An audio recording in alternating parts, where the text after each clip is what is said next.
नमस्कार साथियों, आप सबका पुनः स्वागत है श्रद्धा वेद पुराण में। तो आज हम लोग डिस्कस करने वाले हैं श्रीमद् भगवद गीता अध्याय 5 श्लोक अर्थ 28-27। तो इससे पहले हम लोगों ने अध्याय 1 से 4 तक सभी श्लोक अर्थ सरल हिंदी भाषा में दोनों ही चैनल श्रद्धा एस्ट्रो ज्योतिष, श्रद्धा वेद पुराण में अपलोड कर दिए हैं। आप में से कोई भी व्यक्ति जो भगवद गीता को सरल हिंदी भाषा में समझना चाहता है, आप प्लेलिस्ट सेक्शन में जाएं जहां आपको भगवद गीता प्लेलिस्ट मिल जाएगी। तो शुरुआत करते हैं।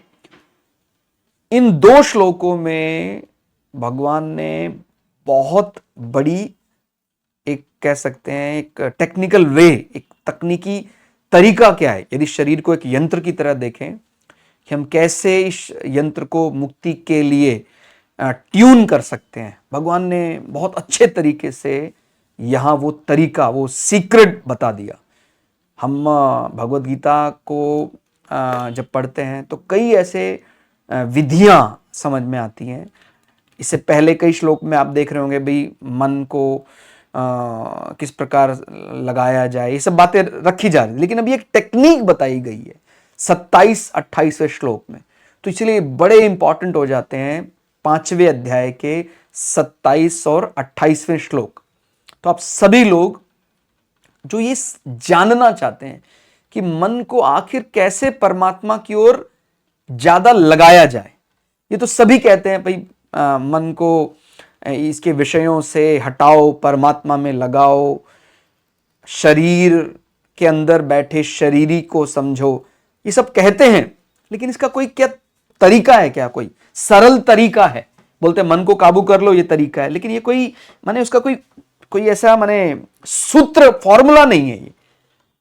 लेकिन इस 27 और 28वें श्लोक में हमें एक फॉर्मूला दिया गया है। ये एक गुप्त रहस्य है, और जब आप इस रहस्य को अच्छे से समझ लेते हैं तो मुझे लगता है फिर आपको ज्यादा मेहनत नहीं करनी पड़ेगी मन को बार बार शांत करने के लिए। बार बार मन भागता है, तो कौन सा ऐसा फॉर्मूला है, कौन सा ऐसा सीक्रेट है जिसको जान लेने से मन बार बार भागेगा नहीं, एक जगह लगा रहेगा, ध्यान करेंगे तो मन भटकेगा नहीं। तो यहां समझाया गया है, समझते हैं।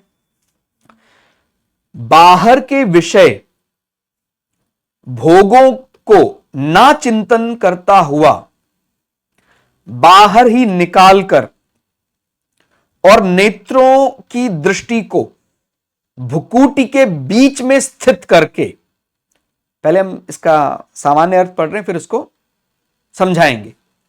नेत्रों की दृष्टि को भ्रुकुटी माने ये दोनों नेत्रों के बीच में, भ्रुकुटी के बीच में स्थित करके तथा नासिका में विचरने वाली माने नाक से जो हम सांस ले रहे हैं, विचरने वाली प्राण, ठीक हो गया, जो हम बाहर निकाल रहे हैं, प्राण और अपान जो हम इनहेल कर रहे हैं, और अपान को सम करके, सम यानी बराबर, जिसकी इंद्रियां मन और बुद्धि जीती हुई हैं, ऐसा जो मोक्ष परायण मुनि इच्छा, भय और क्रोध से रहित हो गया है, वह सदा मुक्त ही है। तो बहुत ही माने विनम्रता से एक बहुत बड़े रहस्य से पर्दा उठाया गया है 27 और 28वें श्लोक अर्थ में। भाई हम मन के वशीभूत नहीं, मन को अपना वश में करना चाहते, माने हम मन के वशीभूत ना हो, मन हमारे नीचे रहे। तो क्या करें, ऐसा क्या टेक्निक क्या है? बोलते हैं ये जो हमारी प्राण और अपान वायु है, इनमें कोई ज्यादा दीर्घ है, कोई सूक्ष्म है, माने जो हम सांस बाहर निकाल रहे हैं प्राण, ठीक हो गया, और जो सांस ले रहे हैं अपान। तो हम सांस ले रहे हैं जल्दी जल्दी, सांस छोड़ रहे हैं देर में, या वाइस वर्सा। तो इनका संतुलन होना जरूरी है, इनको सम करना है। सम करने के लिए बार बार बोलते हैं ना प्राणायाम करें आप। तो प्राणा यानी अगर दोनों प्राण और अपान बराबर हो जाए तो अपने आप ही मन, चंचल मन, वो ध्यान में लगना शुरू हो जाता है। मन इंद्रियों के विषयों के पीछे भागता नहीं है। तो ये बहुत बड़ा सीक्रेट इस श्लोक अर्थ में समझ में आया। थोड़ा और सरल करके समझते हैं। परमात्मा के सिवाय सब पदार्थ बाह्य हैं। पहले तो ये समझना है कि जितने भी सब कुछ बाहर के हैं, अपने को शरीरी को यदि समझना है तो बाहरी संबंध को त्यागना होगा। ये हमने पुराने श्लोक अर्थ में भी समझाया था। कष्ट का मूल कारण शरीर को अपना मानना। शरीर भी संसार का है। इसी प्रकार से संसार का जो भी, मन को भी संसार का ही माना गया है। यहां पर दर्शन शास्त्र की दृष्टि से मन भी संसार का है। तो परमात्मा के सिवाय सब पदार्थ बाह्य हैं, माने बाहरी हैं। बाह्य पदार्थों को बाहरी छोड़ देने का तात्पर्य है कि मन से बाह्य विषयों का चिंतन ना करें। किसी भी पदार्थ, वस्तु, स्थान का चिंतन मन से त्यागना है। माने ये पहले अपने को ध्यान करना है कि हम प्राणायाम के लिए बैठ रहे हैं तो ये टेक्निक तो समझ में आ रही है कि हमें सांसों को नियंत्रित करना है। क्या करें? और तो बाहरी पदार्थों का कम से कम ध्यान, माने शुरुआत में हो सकता है ये प्रैक्टिस करने में हमें समस्याएं हैं, तो बाहरी पदार्थों का मान लीजिए अभी ज्यादा ध्यान आ रहा, तो कम से कम एज मिनिमम एज पॉसिबल बाहर ही छोड़ देने का तात्पर्य है कि मन से बाह्य पदार्थों का चिंतन ना करें। अब एकदम से तो ये शायद ना हो पाए, लेकिन अगर ये कम भी होने लग जाए कि भाई पहले तो हम लगातार बैठ रहे थे तो मन में वही चल रहा था, अभी कम चिंतन चलता है संसार के पदार्थों का, आगे बढ़े तो क्या है ध्यान काल में। अब ध्यान काल में ऐसा क्यों कहा गया है कि भाई दोनों आंखें बंद करके दोनों आंखों के बीच में देखने का प्रयास करना है। भाई या तो सीधा ही बोल दें आंखें बंद करके बैठ जाओ, या आंख खोलकर ध्यान करने के लिए कहें। अभी आंखें बंद भी करनी और आंखों बंद करके यहां देखना भी है। तो ऐसा क्यों ऐसा बताया गया? तो यहां कहा गया है ध्यान काल में नेत्रों को यदि हम सर्वथा बंद कर देंगे तो लय शोध माने एक प्रसुप्ति में जाने का डर है, निद्रा।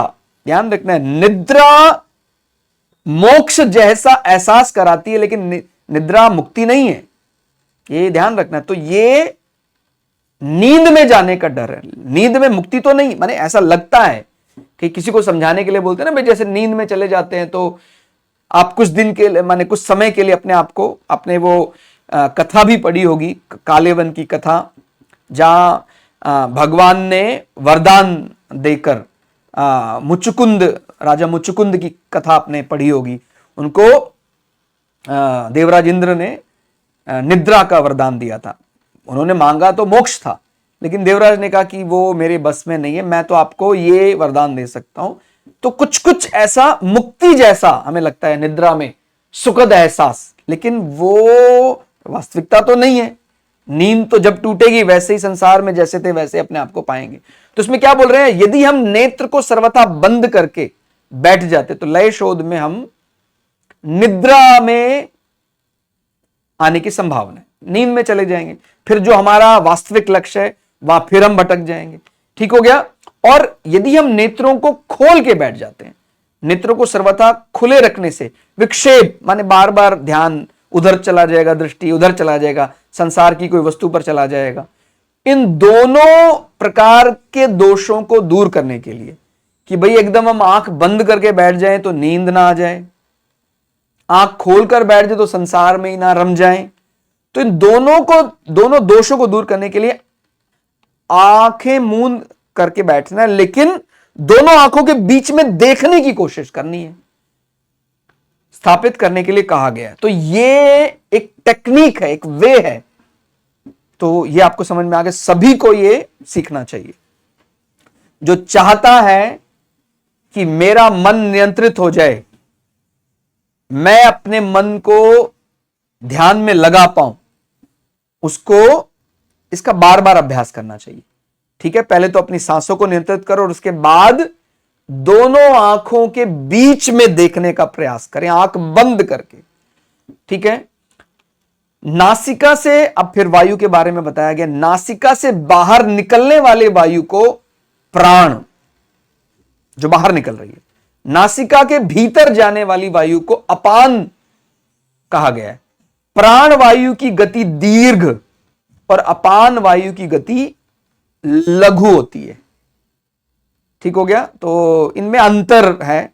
बोलते हैं यदि ये सम हो जाए, बराबर हो जाए, प्राण और अपान की गति सम, शांत और सूक्ष्म करने के लिए जब कोई बहुत लंबे ध्यान में बैठता है तो बड़ी देर तक भी अपने श्वास को रोक सकता है। ज्यादा बेचैनी जब नहीं होती है मन में, तो माने जो प्राण वायु की आवश्यकता भी कम हो जाती है। नहीं तो मन बेचैन रहता है तो व्यक्ति की सांसें छोटी छोटी ऐसे ऐसे जल्दी जल्दी, लेकिन यदि मन एकदम शांत रहेगा तो कब श्वास ली कब छोड़ी पता भी नहीं लगता है। तो बड़ा सम, शांत और सूक्ष्म करने के लिए प्राणायाम का अभ्यास निरंतर योगी को करते रहना चाहिए। इन दोनों की गति सम होने पर मन से स्वाभाविक ही परमात्मा का चिंतन होने लग जाता है। कितनी बड़ी बात है। कहां अलग अलग प्रकार की बातें बताई जाती हैं, मन को नियंत्रित करो, मन के विषयों की तरफ मत जाने दो, ये करो वो करो। अभी ये बड़ी बात समझा दी गई। अगर हम श्वासों को नियंत्रित करने लग जाएं, प्राण और अपान सम यदि हो जाए, अपने आप ही मन हमारे वास्तविक स्वरूप की तरफ जाने लग जाएगा। कितनी बड़ी बात है। इसलिए श्वासों को नियंत्रित करना सीखिए। जो आप में से प्राणायाम नहीं करते हैं वो प्राणायाम जरूर करें। ठीक है। आप जानते हैं इसी प्रकार से कि श्वास ली गई, रोकी गई, छोड़ दी गई, तो कुंभक, रेचक जो ये अभ्यास किया जाता है वो इसी के लिए किया जाता है ताकि हमें लग रहा है इससे क्या हो जाएगा। अब समझ में आ रहा है जब आप अध्याय 5 के 27 और 28 श्लोक अर्थ को समझ रहे हैं कि ये तो वो दे सकता है जो हमारा वास्तविक लक्ष्य है, जो कोई भी बड़ी बड़ी पुस्तकें पढ़ने पर भी जो शायद हमें समझ में नहीं आ रहा है, वो बड़ी सरलता से समझा रहा है कि हम यदि श्वासों को नियंत्रित कर पाए, सम कर पाए, तो हमारा मन अपने आप ही परमात्मा की ओर चला जाएगा। फिर आगे फिर इसमें जो ऐसे बात की गई है कि जिसकी इंद्रियां, मन और बुद्धि जीती हुई है, ऐसा जो मोक्ष परायण मुनि इच्छा, भय और क्रोध से रहित हो गया। तो इसको भी थोड़ा समझ लेते हैं। हालांकि वो अपने आप ही आने लग जाता है। जब हम श्वासों को नियंत्रित करने लग जाते हैं तो परमात्मा की तरफ मन का आकर्षण चला जाता है। मन फिर इधर उधर ज्यादा नहीं भटकता। फिर भी हमें ये तो समझना ही होगा कि किस चीज का शुरुआत में अभ्यास करें। यदि हम समझ नहीं पा रहे हैं तो क्या आएगा, श्वासों को नियंत्रित करने के बाद क्या आने लग जाएगा, कैसी अनुभूति होने लग जाएगी, उसका तो ज्ञान होना चाहिए। तो अपनी इच्छा की पूर्ति में बाधा देने वाले प्राणी को अपने से सफल मानने पर उससे भय होता है। ठीक हो गया भाई, मेरी इच्छा की पूर्ति में बाधा है और वो मुझसे बड़ी श्रेणी का है, तो उससे मुझे क्या होता है, भय होता है। और फिर निर्बल मानने से उस पर क्रोध आता है। माने जो मेरी इच्छा की पूर्ति में बाधा है और वो मुझसे यदि छोटे तबके का है तो मुझे उस पर क्रोध आता है। तो आप देख रहे हैं भय और क्रोध दोनों में ही मुख्य कारण क्या है, मेरी इच्छाएं, शरीर की इच्छाएं। और शरीर की इच्छाएं कब तक रहेंगी, जब तक मैं मेरापन, शरीर मेरा है, ये रहेगा। तो आप रूट कॉज को यदि खत्म कर देते माने शरीर से जो हमने संबंध बनाया हुआ है कि नहीं ये शरीर ही मात्र यही मेरा है, बस अखिल ब्रह्मांड में जो चेतना शक्ति है वही चेतना है जो मेरे अंदर वो चेतना है। जब ऐसा विचार करने लग जाते हैं, ये ध्यान रखना है, मिलेगा तब भी आपको वही, ऐसा तो नहीं है कि आपकी इच्छा से आपको मिल रहा है। ये जो हमारा प्रकृति का संविधान है वो अटल संविधान है। किसी के तोड़े आज तक ये संविधान टूटा थोड़ी है कि कोई कह दे भाई नहीं मिलेगा, मिलना ही है, वो अकाट्य सत्य है। वो अगर आपने कुछ अच्छा किया है उसका फल आपको मिलेगा, बुरा किया उसका फल भी आपको मिलेगा। तो ये, लेकिन उसके फल के साथ बंधे रहना उस चीज की मनाही के लिए कहा गया है। तो इसमें क्या कहा गया, यदि वस्तु मिलने वाली है तो इच्छा किए बिना भी मिलेगी, और यदि वस्तु नहीं मिलने वाली है तो इच्छा करने पर भी नहीं मिलेगी। अतः वस्तु का मिलना या ना मिलना इच्छा के अधीन नहीं है, प्रत्युत किसी विधान के अधीन है। वह एक लॉ है, law of conservation of Karma है, वो तो मिलना ही मिलना है। ठीक हो गया। यदि वस्तुओं की इच्छा ना रहे तो जीवन आनंदमय हो जाता है, माने वो तो मिलना ही है, आपकी इच्छा हो या ना हो, ऐसा तो नहीं कि इच्छा करने पर ही मिलेगा वो। अतः वस्तु का मिलना या ना मिलना इच्छा के अधीन नहीं है, प्रत्युत किसी विधान के अधीन है। यदि वस्तुओं की इच्छा ना रहे तो जीवन आनंदमय हो जाता है, और यदि जीने की इच्छा ना रहे तो मृत्यु भी आनंदमय हो जाती है।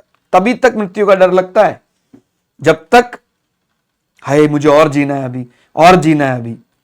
और जब आदमी को लगता है अरे मैं तो शुरू से वैसा ही हूं, मेरा जन्मना या मरना है तो शरीर का खेल है, तो व्यक्ति का जब मन से ये इच्छा समाप्त हो जाती है तो मृत्यु का डर भी समाप्त हो जाता है। जीवन तभी कष्ट में होता है जब वस्तुओं की इच्छा करता है, मुझे ये चाहिए।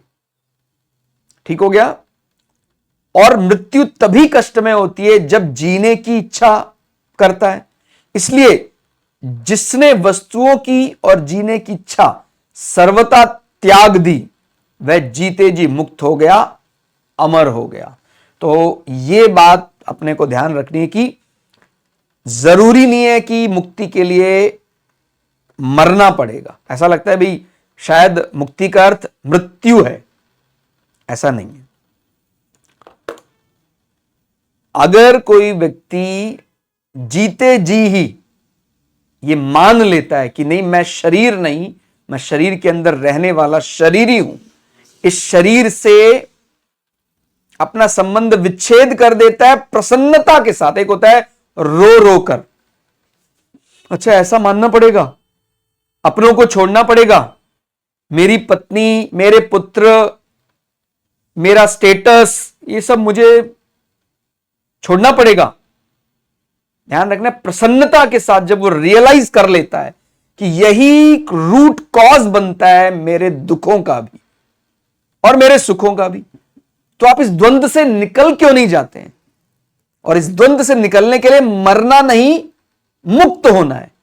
व्यक्ति बिना मरे भी मुक्त हो जाता है जब उसको यह ज्ञान समझ में आ जाता है। और व्यक्ति को यह समझ में नहीं आता है तो व्यक्ति मरकर भी मुक्त नहीं होता है।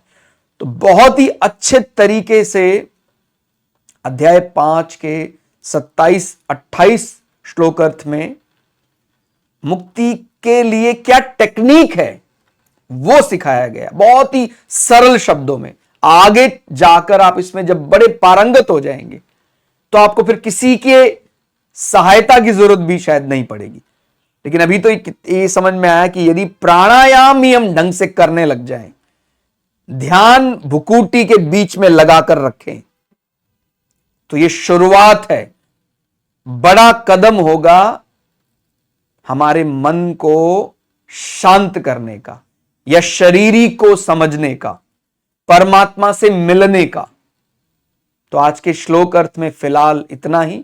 श्लोक अर्थ आपको कैसा लगा कमेंट करके जरूर बताइएगा। मिलते हैं अगली वीडियो में, तब तक के लिए जय श्री भगु पराशरा, जय श्री शुक्राचार्य, नमस्कार।